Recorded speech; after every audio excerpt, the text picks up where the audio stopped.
Entreprise libérée, bonheur au travail, la théorie des modes managériales est particulièrement pertinente pour comprendre les nouvelles tendances de management qui déferlent régulièrement sur les marchés. Les travaux de Christoph Midler et d'Eric Abrahamson ont en effet précisément décrit le cycle de vie d'une mode et les ressorts de sa diffusion. Mais qu'en est-il au juste une fois que la mode a franchi le seuil de l'entreprise ? Si la propagation d'une mode semble en effet répondre à un schéma prévisible à l'échelle du marché, la réalité semble en revanche plus nuancée dès lors que la mode en question pénètre dans l'organisation. Nombre d'entreprises peuvent en effet adopter au même moment la même pratique et néanmoins faire l'objet d'une appropriation originale.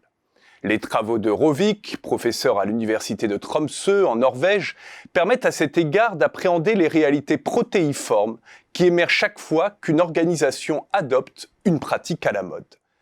Dans une étude intitulée From Fashion to Virus, Rovik s'inspire en effet des sciences médicales pour établir un cadre d'analyse qui assimile l'entreprise à un organisme biologique et la mode à un virus. Une telle analogie lui permet notamment de démontrer que plusieurs facteurs tendent à moduler l'impact de la mode et à générer des incubations variables en fonction des organisations touchées.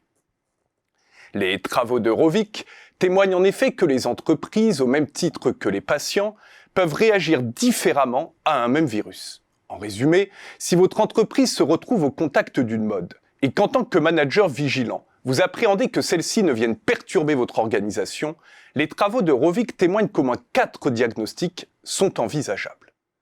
Diagnostic numéro 1. Les défenses immunitaires de votre organisme vont stopper la contagion. Vous ne risquez aucune invasion d'happy chief officer, ni aucune remise en cause radicale de vos modes opératoires. Votre organisation est en effet naturellement immunisée ou récemment vaccinée, et ce, en raison d'une mauvaise expérience relative à une mode similaire. Diagnostic numéro 2. La mode va générer de multiples symptômes visibles, mais seront bénins.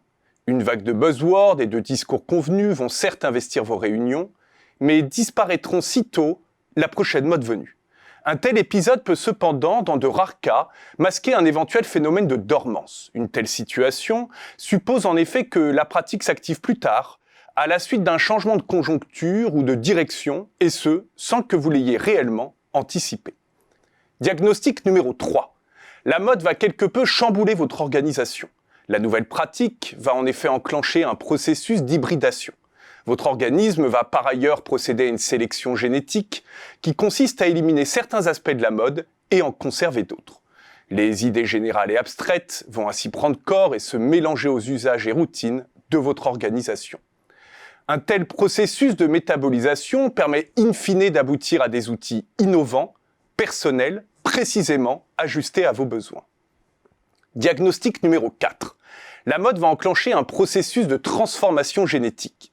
Vous allez vous métamorphoser et devenir une entité nouvelle avec une culture et des procédés nouveaux, et ce, à vos risques et périls. En résumé, les travaux de Rovik témoignent qu'une organisation confrontée à une mode managériale n'encourt ni une garantie de complication, ni une garantie de réussite. Ils tendent ainsi à nuancer la prévisibilité ainsi que l'impact réel des modes managériales. Ils témoignent par ailleurs qu'entre adoption et rejet, un vaste éventail d'appropriation est envisageable, allant du conformisme à l'innovation managériale.